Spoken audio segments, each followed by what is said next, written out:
우리 함께 기도하겠습니다. 하나님 아버지, 참 감사합니다.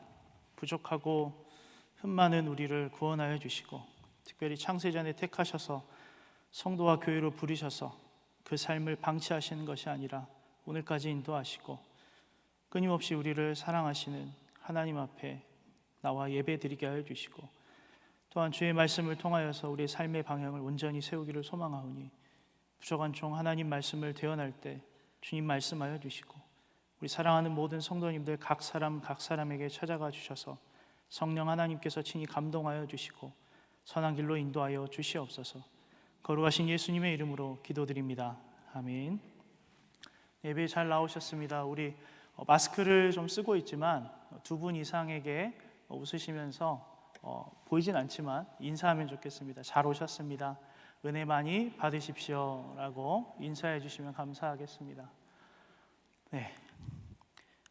삶을 살아갈 때 우리는 미래라는 시간을 준비하기 위해서 모든 존재는 최선을 다해 살아갑니다. 저도 이 자리에 설 때까지 최선을 다해서 준비했는데, 이제 보시면 제 넥타이가 지금 삐뚤어져 있나요? 안 삐뚤어져 있나요? 삐뚤어져 있죠, 그죠? 네, 이렇게 하면 됩니다. 근데 여전히 삐뚤어지는 것 같습니다. 네. 잘 메고 나왔는데 항상 저는 이렇게 넥타이가 비틀어집니다. 우리 여러분들도 교회 오실 때, 오늘 예배로 오실 때 깨끗한 옷 입고 오셨고 씻고 오셨고 또 마스크도 쓰시고 오고 많은 준비를 해서 이 자리에 오신 걸로 알고 있습니다. 혹시 안 씻고 오신 분이 계시다면 죄송합니다. 네. 사실 미래를 준비한다는 거, 그러니까 가까운 미래나 먼 미래나 많은 시간을 우리는 늘 준비하며 살아가는데, 기업들도 개인도 최선을 다해서 그 시간을 준비하며 살아갑니다. 그리고 이렇게 미래를 잘 준비하며 살아가는 것은 사람들에게 칭찬받는 일이고, 또 그 미래가 준비한 만큼 좋은 결과가 오면은 사실 많은 사람들이 축하해주고 부러워하기도 합니다. 사람뿐만 아니라 동물들도 이렇게 미래를 준비하죠. 철새들이 계절을 따라서 이동을 하고요, 생육하고요. 곰이나 겨울잠을 자는 동물들도 겨울잠을 준비하고 먹이를 준비합니다.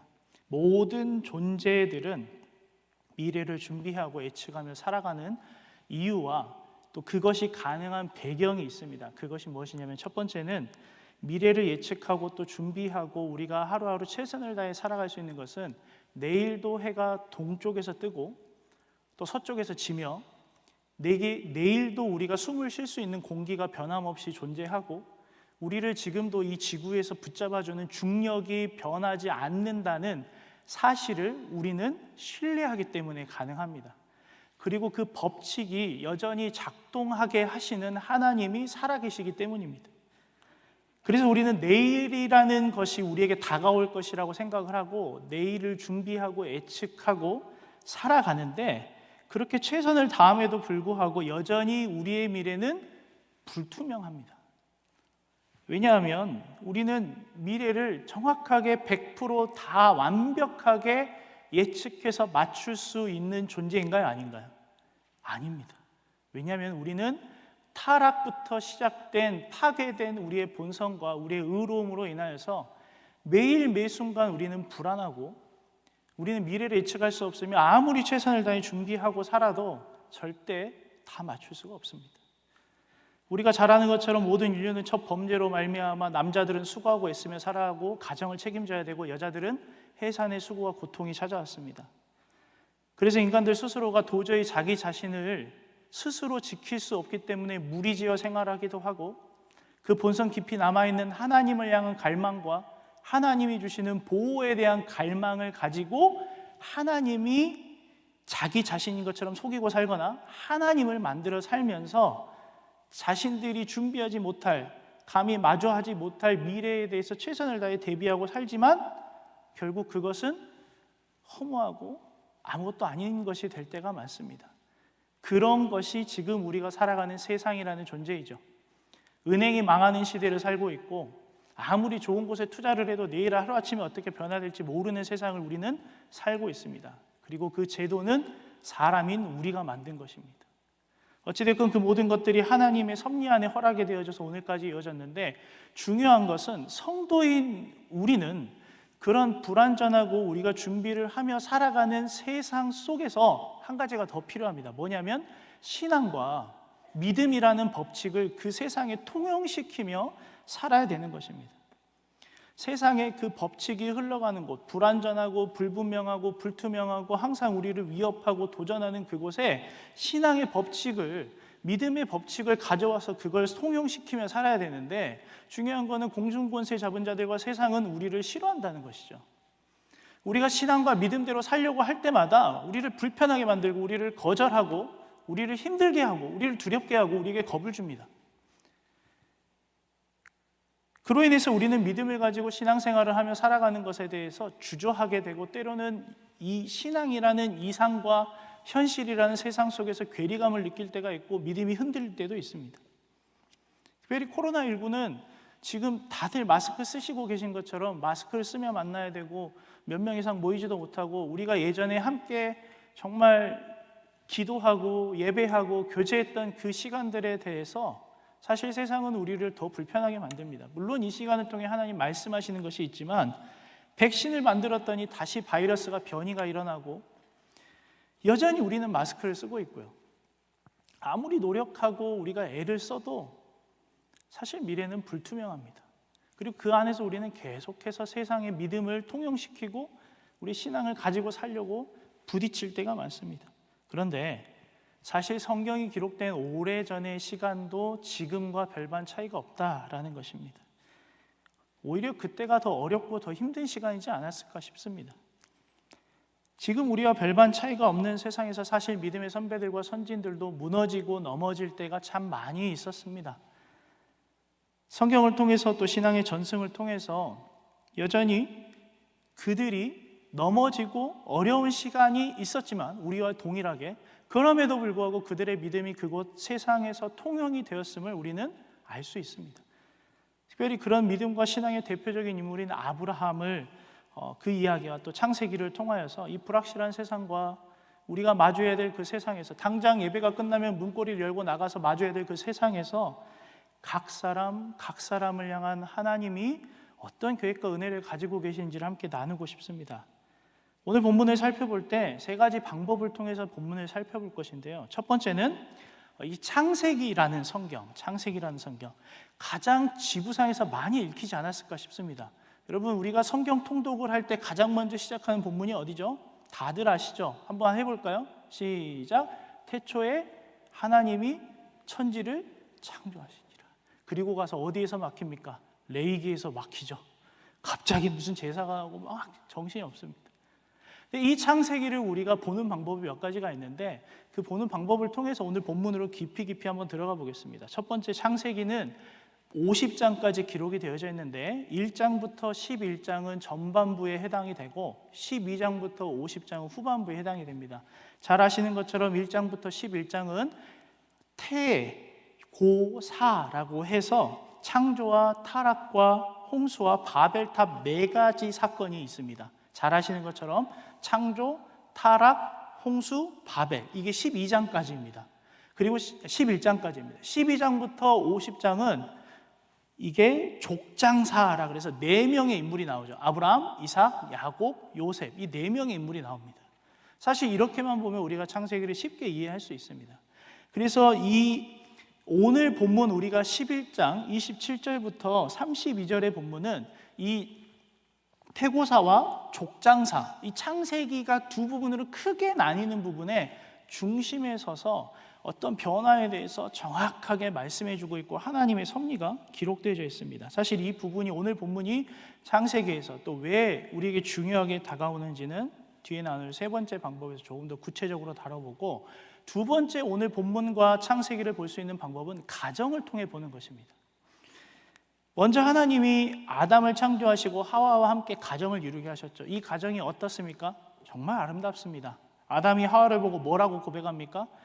우리 이런 젊은 신혼 시절에 이런 고백 혹시 우리 집사님, 권사님들, 남편분들에게 받아보셨습니까? 이렇게 바라보면서 내 뼈 중에 뼈요, 살 중에 살이라. 웃으신다는 건 안 받아봤다는 뜻인데, 아담이 이렇게 정말 역사에 남을 고백을 합니다. 그런데 무슨 일이 일어납니까? 하와가 타락을 하고, 아담이 이렇게 하와가 타락을 하고 나서 아담이 어떤 태도를 보이죠? 하와에게, 하나님에게 당신이 준 저 여자 때문에 내가 이렇게 됐다고 원망합니다.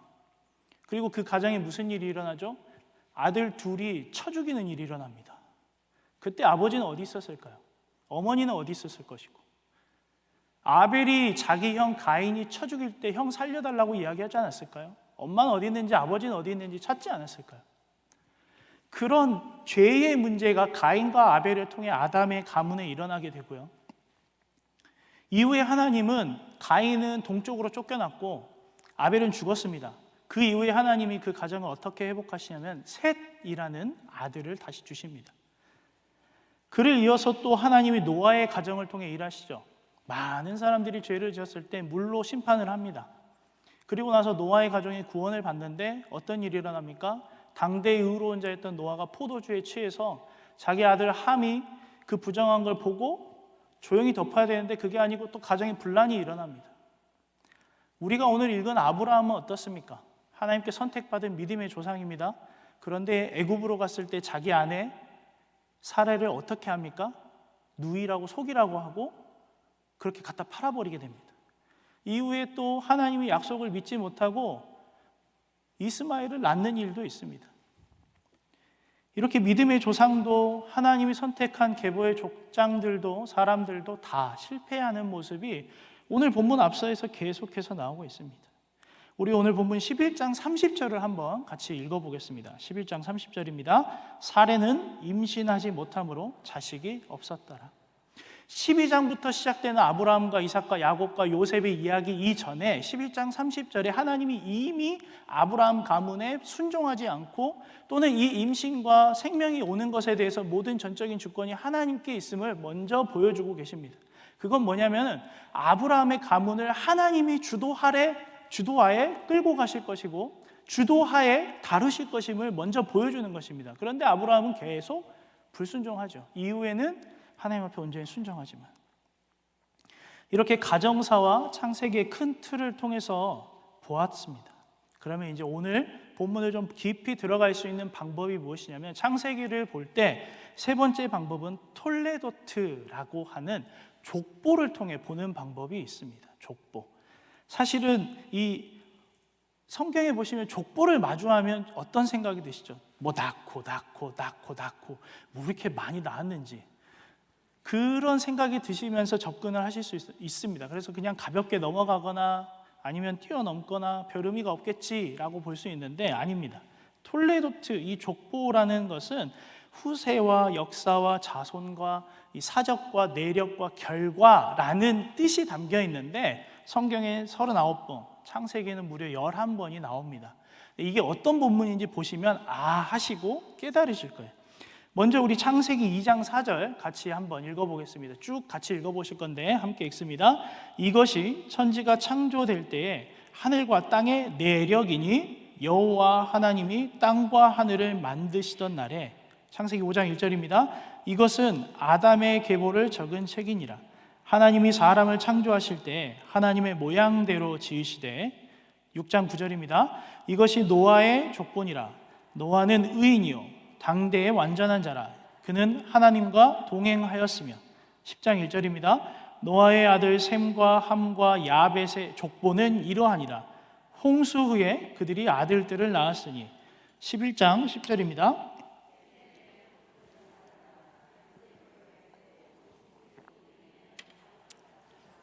우리 마지막 11장 27절입니다. 오늘 본문의 시작 부분인데 함께 읽습니다.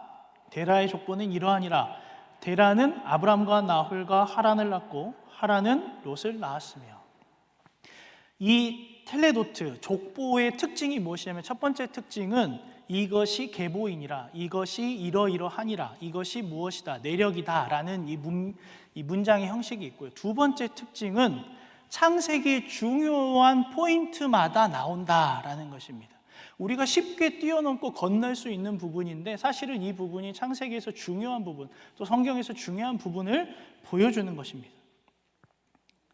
특별히 1장부터 11장 창세기 전반부에 해당되는 부분의 족보만 오늘 우리가 좀 살펴보면서 본문을 볼 건데 이것만 기억하시면 됩니다. 5장, 10장, 11장 족보가 나오는데 다른 족보도 나옵니다. 7장이나 이런 데 보면 가인의 족보도 나오는데 우리가 볼 족보는 5장, 10장, 11장입니다. 그 중에 5장 10장과 11장의 족보는 완전히 다릅니다.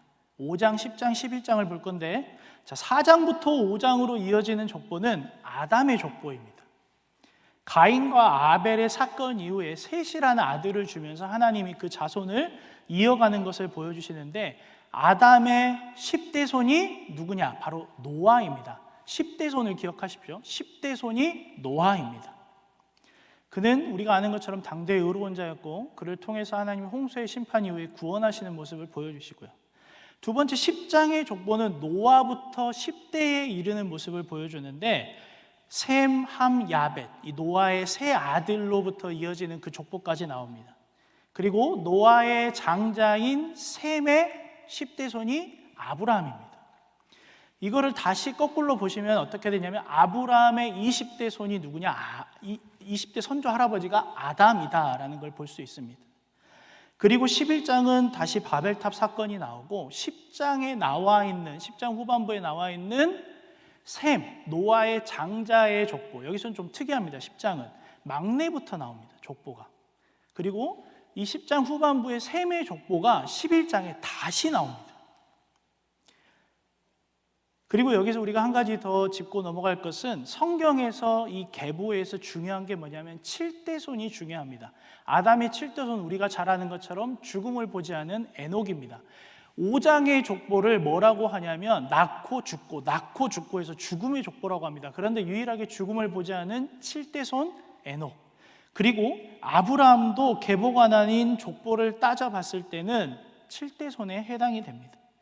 반대로 부정적인 평가를 받는 7대 손도 있습니다. 가인의 7대 손이 라멕이고, 이 라멕은 우리가 잘 아는 것처럼 하나님이 창조하신 결혼의 법칙을 일부 잊혀제 이후로 파괴해버리는 그런 일도 일어납니다. 5장을 한번 우리 성경을 펼쳐보시면 5장에 나오는 중요한 패턴이 있습니다. 어떤 패턴이냐면, 낳고 죽고 살았다, 낳고 죽고 살았다 라는 패턴이 있습니다. 그런데 10장을 보시면, 10장 2절부터 보시면 막내 야벳, 10장 20절을 보시면 함, 21절은 셈. 그러니까 노아의 막내 아들, 둘째 아들, 첫째 아들에 대한 족보로 거꾸로 나오면서 이 세 아들의 족보를 기록한 이유가 뭐냐면, 이 세 아들의 이 족보는 이게 70지족입니다. 그리고 이 70이라는 숫자는 어디에서 다시 한 번 더 창세기에서 등장하냐면, 야곱의 식구들 7명, 70명. 그러니까 이 70이라는 숫자는 모든 민족과 모든 족속들을 포함하는데, 창세기 5장의 족보는 죽음의 족보였다면 10장의 족보는 모든 민족이 심판받을 것을 향해 가는 족보를 보여줍니다. 그런데 굳이 왜 반복된 셈의 족보를 11장에 하나님은 다시 보여주실까요? 10장의 족보가 무거워진 이 내용대로 말 그대로 심판을 향해 가는 족보였는데, 10장 21절 32절에 나온 셈의 족보가 11장 10절부터 26절, 우리가 오늘 본문 읽은 부분 앞부분에 다시 등장을 하고 있습니다. 이 11장의 족보는 완전히 다른 형식입니다. 5장에서는 어떤 족보였죠? 낳고 죽고 살았다, 이렇게 나왔죠. 낳고 살고 죽었다.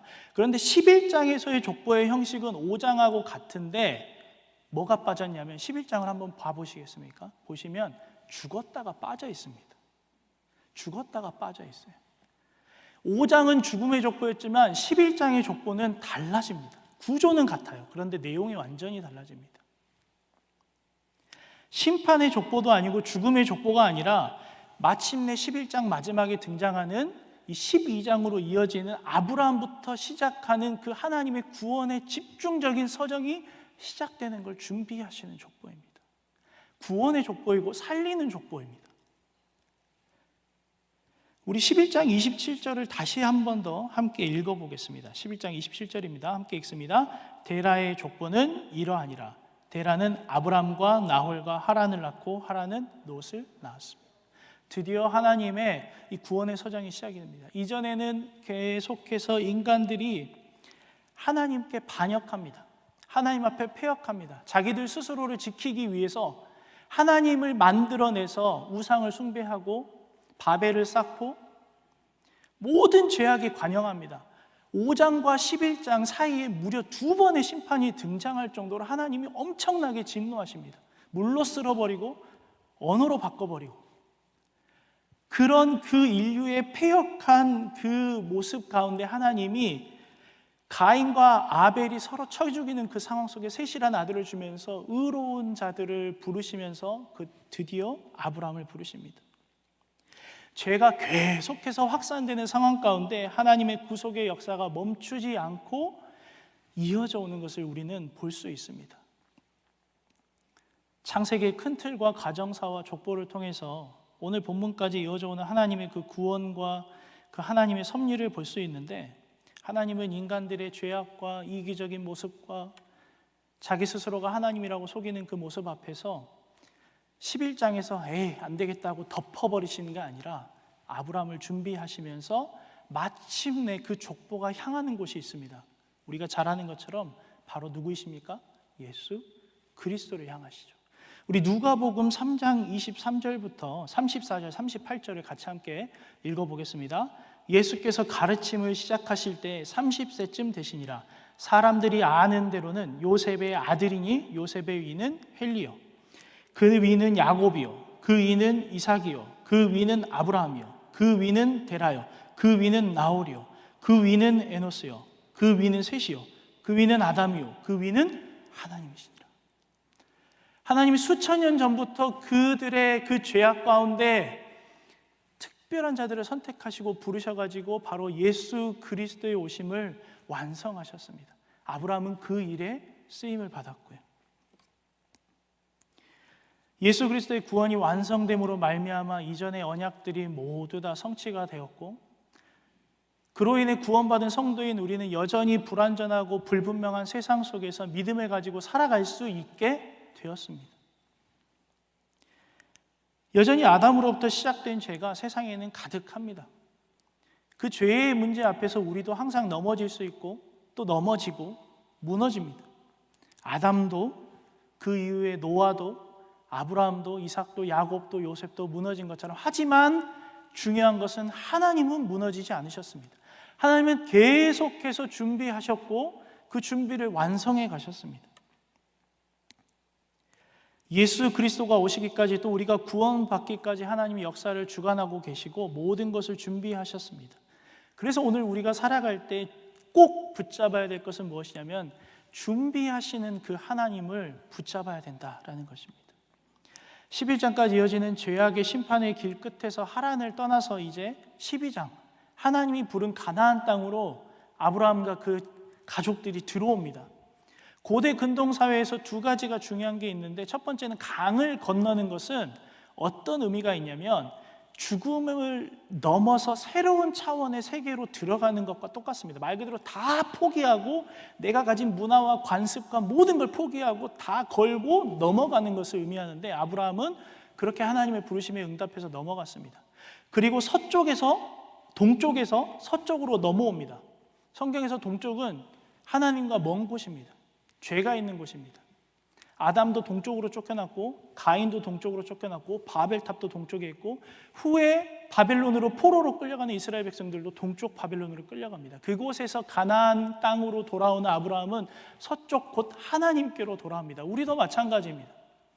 예수 그리스도를 통하여서 구원받은 우리는 마치 아브라함이 죽음의 강을 건너서 다 포기하고 들어가듯이, 우리도 세상의 것을 포기하고 이전에 내가 죄인이었던 것을 로부터 죽음으로 말미암아 새롭게 그리스도로 부활하는 것을 의미합니다. 동쪽에서 서쪽으로 향하는 것처럼 죄로부터 그리스도를 향하는 것을 뜻합니다. 우리도 그와 같은 삶을 살고 있는 것입니다. 그런데 감사한 것은 무엇이냐면, 아브라함보다 우리가 더 유리한 상황이다라는 것이죠. 무엇이냐면, 첫 번째는 기록이 완성된 성경이 있다라는 것입니다. 이 성경 말씀을 통해서 하나님은 우리에게 계속해서 말씀해 주십니다. 두 번째는 로마서 8장 32절처럼 그리스도께서 우리를 보증하신다라는 것입니다. 세 번째는 교회 공동체를 주셔서 계속해서 그 은혜 안에 거하며 세상을 이길 힘을 공급해 주신다라는 것입니다. 그러므로 우리는 창세기에 나타난 그 하나님의 역사하심과 한 사람 한 사람을 세우시고 예수 그리스도가 이 땅에 오기까지를 준비하신 그 하나님의 은혜를 기억하면서 오늘 우리가 우리 마음에 새겨야 될 것은 무엇이냐면 우리도 이와 같이 하나님이 사용하시고 준비하신다라는 것입니다. 무엇을 준비하시냐면 아직 완벽하게 완성되지 않은 예수 그리스도의 재림을 통한 구원을 완성하시고자 하십니다.